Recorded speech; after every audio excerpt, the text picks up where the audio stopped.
Last weekend, I decided it was finally time to impress my in-laws by hosting them for a homemade Italian dinner.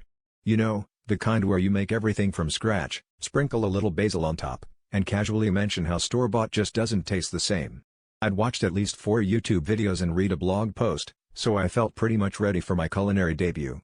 My wife, ever the optimist, even set the table with the good plates, the ones that don't go in the dishwasher. Things got mildly weird when I found an unlabeled white powder in the pantry, but I figured, how many white powders can a kitchen have? I mixed it with eggs, kneaded it, and rolled out the pasta with the kind of pride only a first-timer can muster.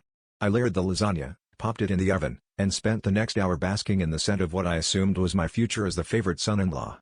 The in-laws arrived, bringing their appetites and, as always, their slightly critical expressions.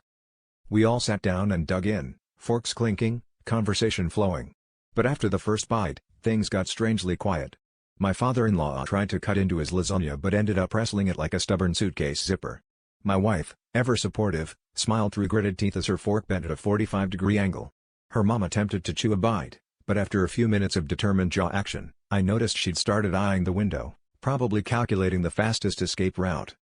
It was only when I tried to serve seconds and the entire dish lifted out of the pan in one solid, unyielding block that I realized something was off. As everyone silently gnawed, I finally checked the pantry and found my mistake. I'd used the bag of wallpaper glue instead of flour. So instead of impressing my in-laws with my culinary skills, I'd accidentally turned family dinner into an escape room, where the only way out was chewing through the lasagna.